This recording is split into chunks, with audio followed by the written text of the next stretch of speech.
Along the Gulf of Siam, near the equator, lies a narrow strip of land known as the Malayan Peninsula. Pictorially, it is the garden spot of the world, but it is a garden over which nature has placed a sign, and that sign reads, "White man, keep out." So naturally, the white man tries to get in. Exotic shrubs and vines cling to one another with tenacious fingers to obstruct his way. Ferocious animals and slithering monsters that crawl upon their bellies. The heat, the fever, the poisonous death that lurks in the bite of one mosquito. All the defense with which the jungle arms herself to repel him are to the white man a challenge and an incentive. He wants to unveil the secret that is so viciously safeguarded, to photograph it and bring it back to his fellow men. But the success of the white man depends upon the loyal cooperation of the natives. And Mr. Schenck dedicates this picture to his staff, the Malayans and Siamese who were so faithful and fought shoulder to shoulder with him, and who had the biggest share of the dangers.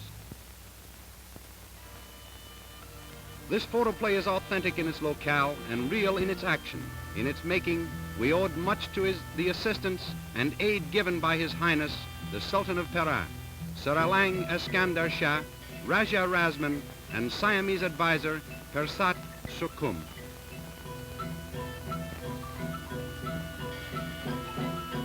Ladies and gentlemen, you see before you a royal communication from His Highness to Mr. Schenck.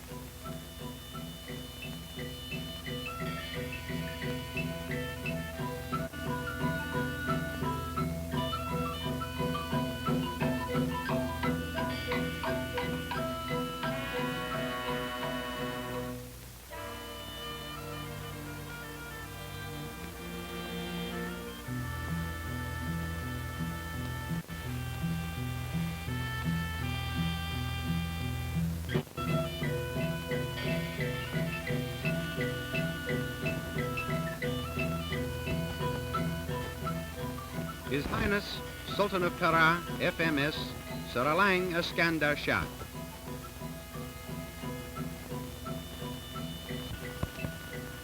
Mr. Harry Schenck.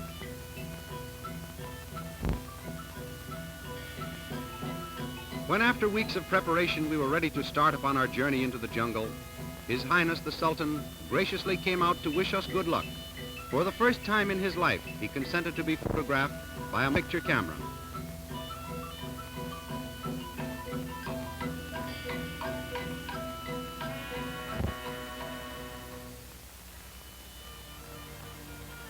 Miss Joan Baldwin, a British scientist, was going with us. We thanked His Highness for his courtesy and cooperation, which made our expedition possible, as it was he who supplied the elephants and men. His Highness warned us of the dangers of the Malay jungles, and then in his beautiful English bade us farewell and assured us of his full cooperation.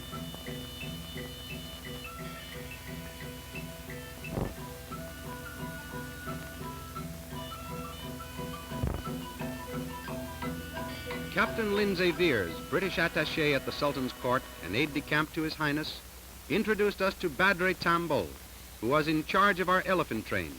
Badre was a college-bred boy who also acted as interpreter on our expedition. Captain Veers was the last white man to bid us goodbye with his encouraging cheerio. We felt ourselves deeply indebted to him for the aid he had given us in arranging the expedition. The little village of Shumpanqua. These elephants and men were specially chosen for us by the Sultan. When we arrived at this jumping-off place, we found everything in readiness for departure.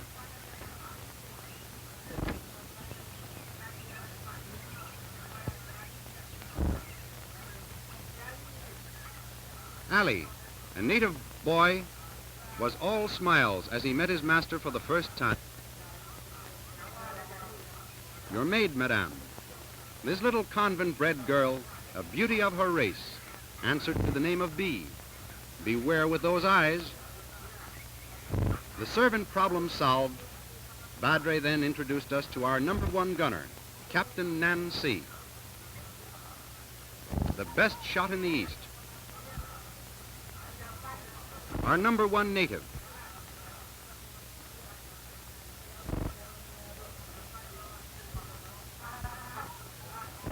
We gave the word to start. The hunt was on.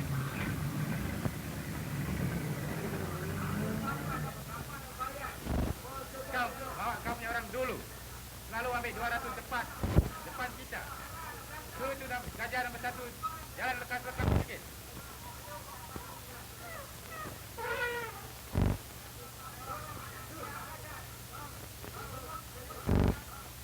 Our train consisted of 50 of the best elephants in the country.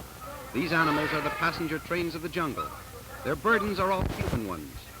Our supplies and other necessities had been started on ahead in charge of Captain Nancy, who was to meet us at the main camp, which was 4 weeks away. Slowly the train wended its way down the road leading to the jungle, defying the man-eating tiger, the lordly wild elephant, and the deadly python lying in its path. We were going into a strange new world with strange new laws.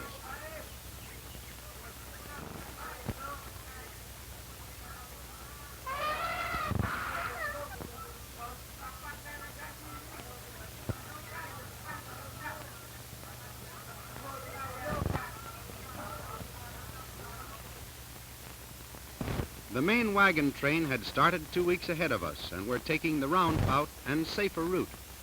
There were 64 carts and other conveyances in this train, drawn by oxen and water buffalo.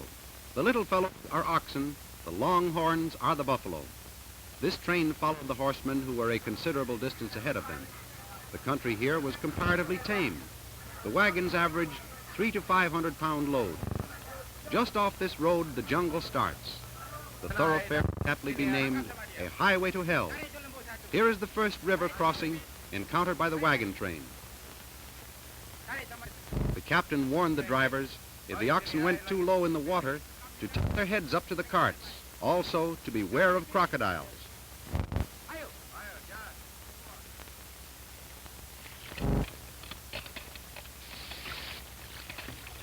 And they said they had sent the ox carts over the safer route. In order to get safely across, the carts had to be lightened, and each cart made 4 or 5 trips across the river.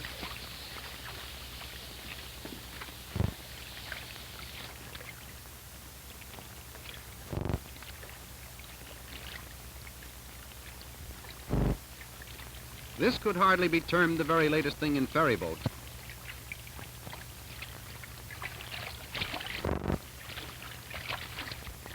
We still insist it wasn't a safe route, but then maybe we're wrong.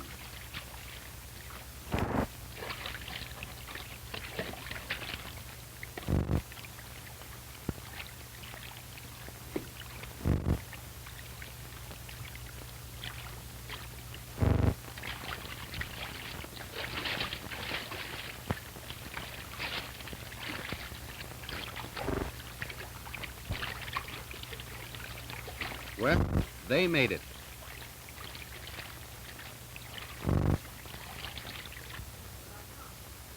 After leaving the road, the elephant train struck through the center of the jungle.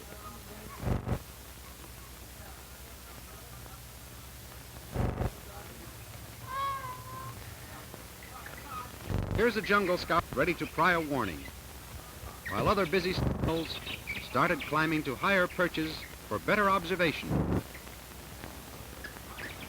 These monks were of the short variety and originated from the orang family.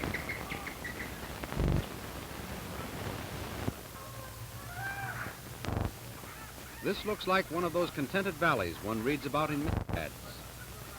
But there were no contented cows in this stretch of God's country.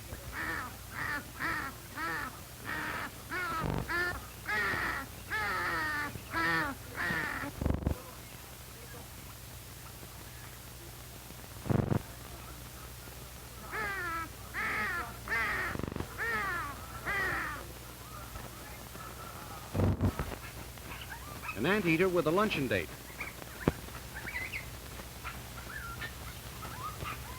There's a peninsula deer. This is not the statue of the thinker.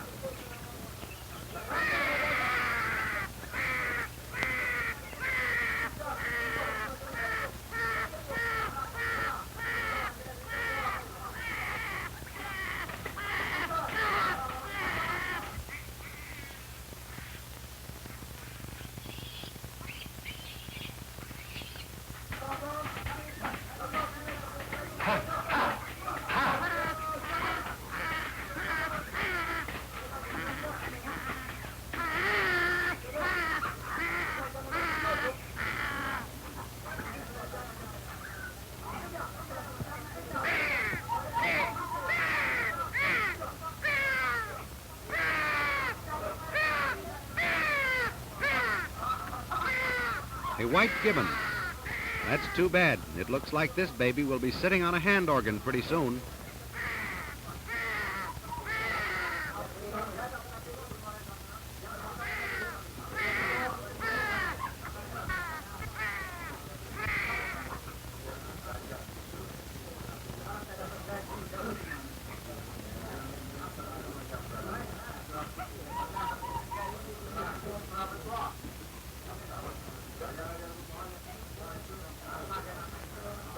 Look at him go.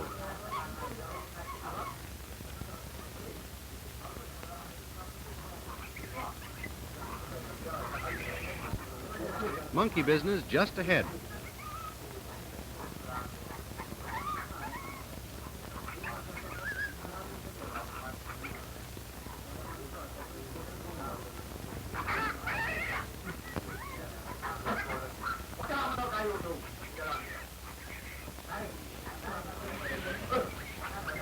This route was almost into anything but elephants.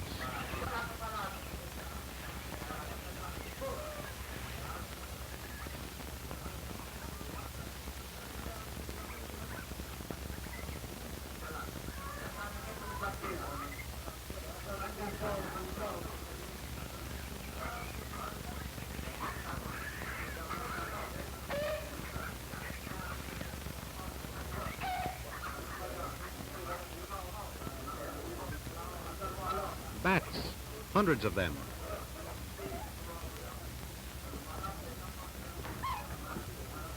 And covered with fleas.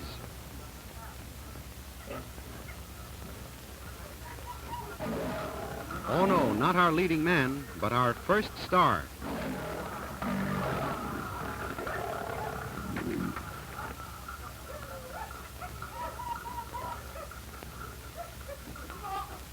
More stars. This is strictly a pre-prohibition picture. A ton of pythons that never came out of a bottle. Crawling masses of galvanized muscle.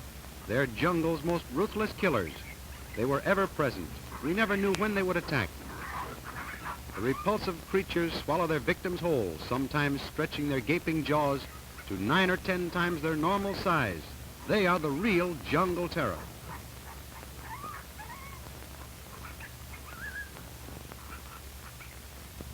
A python out for a kill.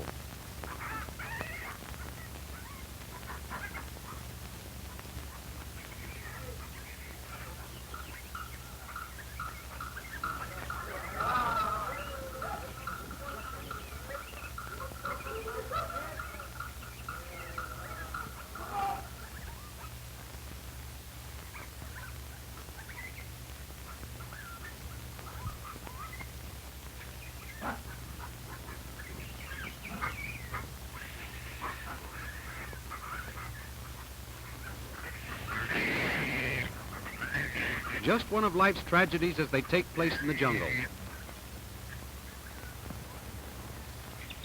And every monk in the vicinity knew that only a miracle could save him.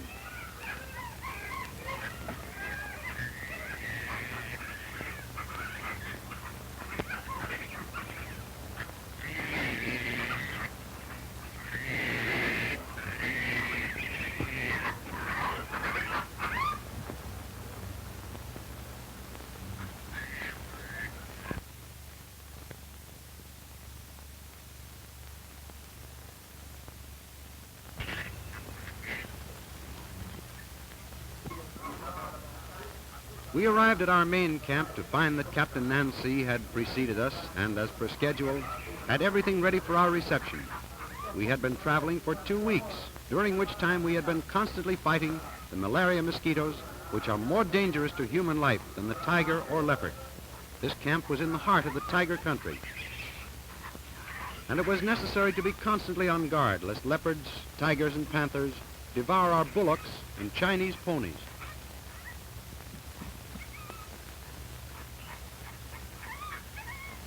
We were preparing for the big drive which was to start the following day.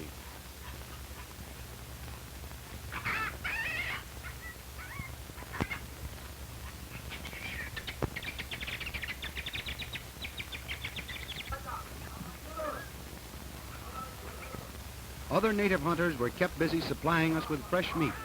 This was no easy task, as hundreds of pounds were needed weekly.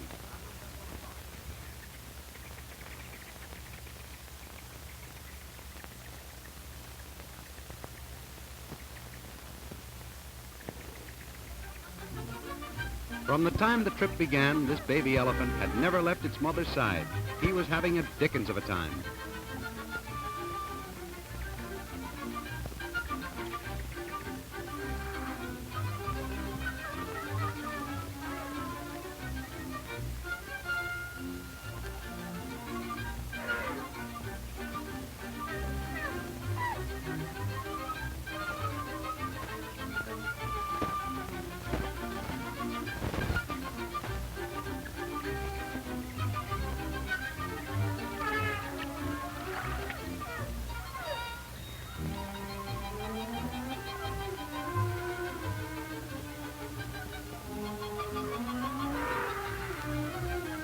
Hoopla, Ouija, here we go. The last one in's a so-and-so. Maybe the water was a little too cold for his oriental blood, or possibly he just felt a little modest. Come on, Ma, give a fellow a push, will you? Hey, Ma. Gee, Ma, you're a lot of help.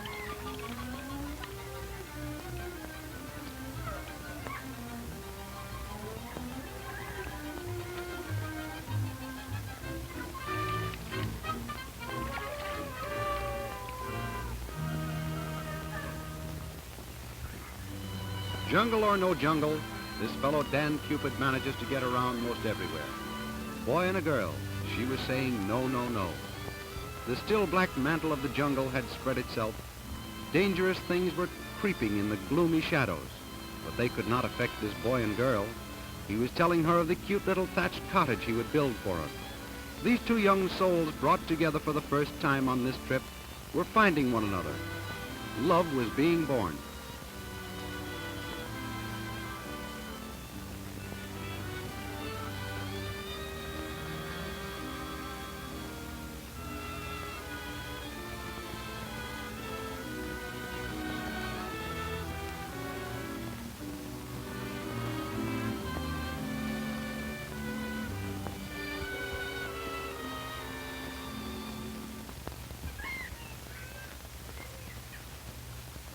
We had asked for some specimens of the deadly king cobra. These natives said they would get us some, and they did. From tree to tree they went, collecting this choice assortment of concentrated homicide. They had an uncanny control over these, the deadliest of snakes.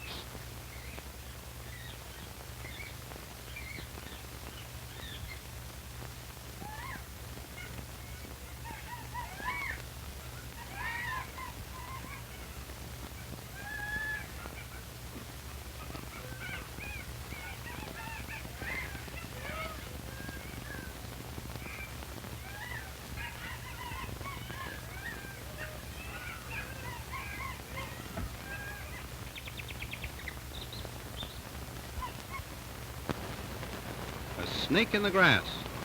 Tangkap dia. But the size of the snake seemed to make no difference. We were used to Hollywood snakes, but this was the real thing. Notice that he will not allow the python to get a double turn on his hand.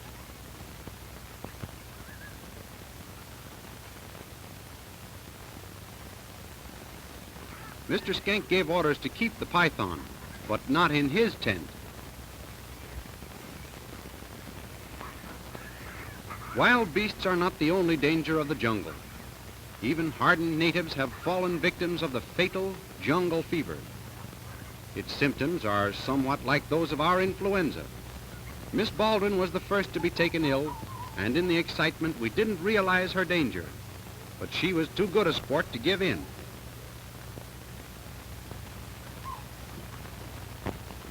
During the previous night, all the beaters had been sent out over a 5-mile spread ready for the signal to start the drive.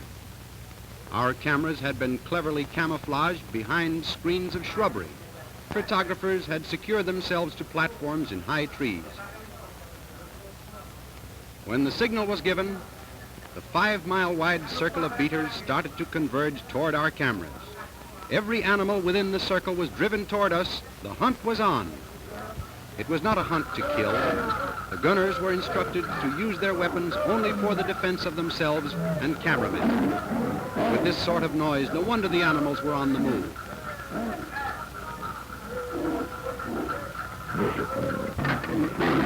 Ah, another of our stars.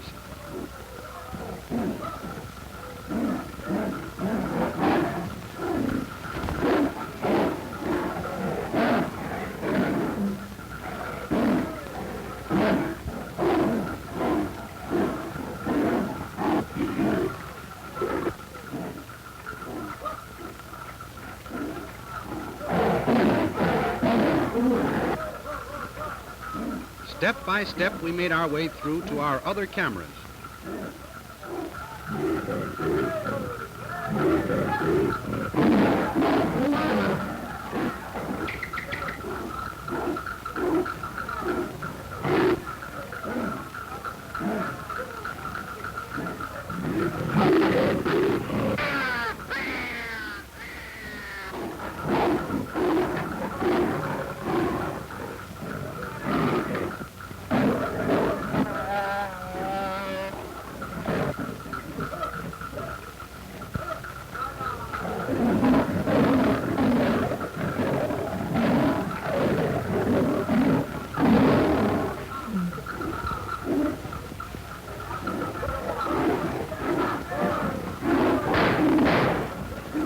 Boys after a real man-killer.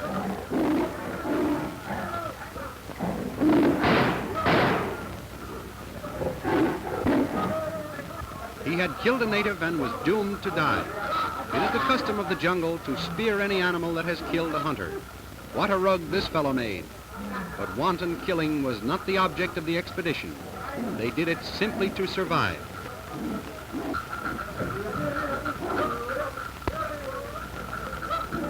We followed our native beaters, driving, constantly driving.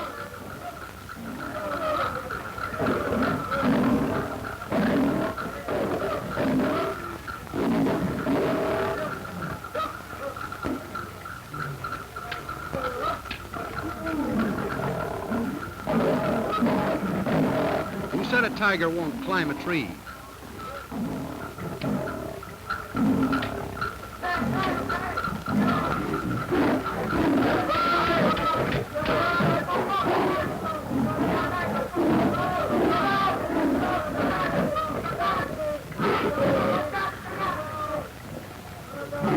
The cameraman is up there.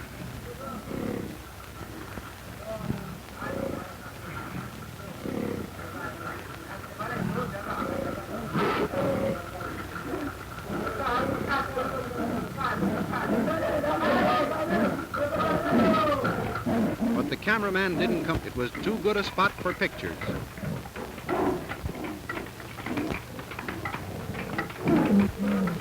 There's a python. He got a native, and an inhuman struggle was on. If he could only break the hold the python had on the tree, he would be safe. He'll shake him off. There he goes. He did it.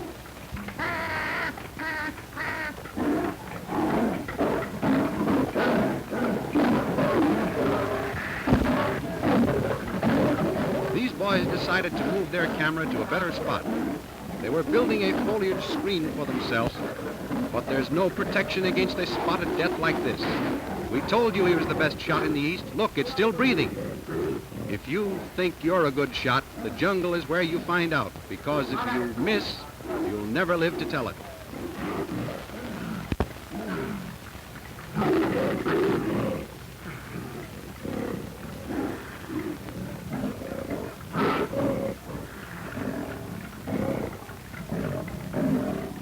We were watching a cameraman prepare to get a black panther.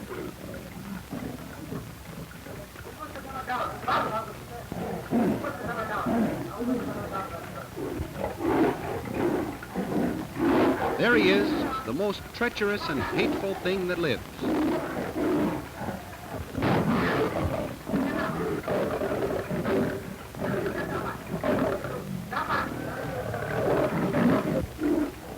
While this was going on, we kept advancing. We would have liked to have directed this scene, but nature handled it.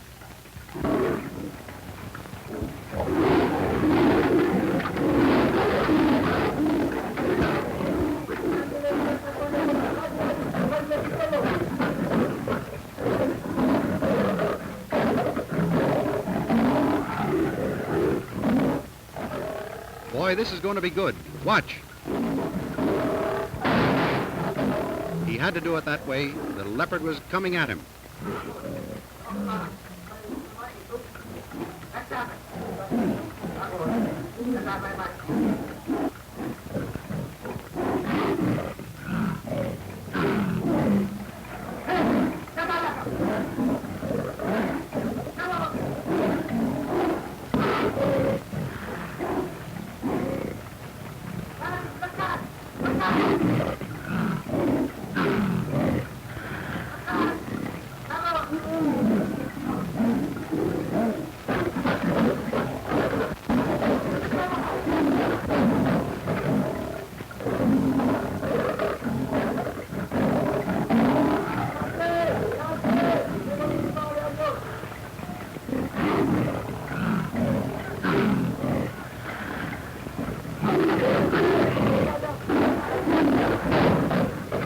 He was going for the captain. Short-range shot. He made it again. A kill worthy of any trophy room.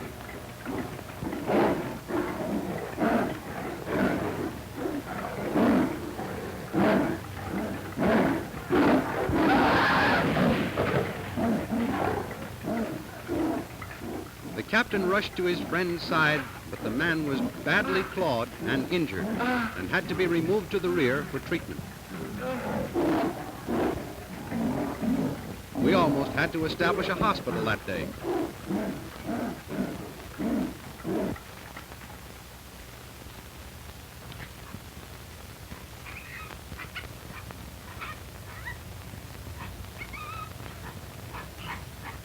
Having heard that wild elephants had been seen some miles away, we were off to see the largest herd on the peninsula.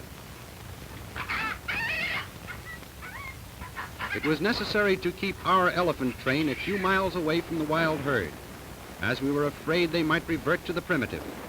There they are, some more of our stars. There must have been 400 wild elephants in that herd. One would imagine that they would destroy everything underfoot. Why imagine it? They do.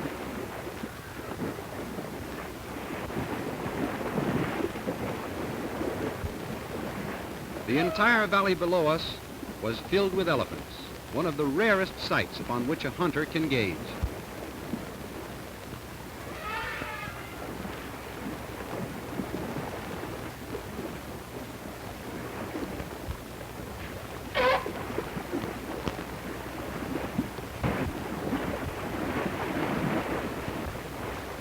Look at that big one. Anything he says is probably all right with the other elephants.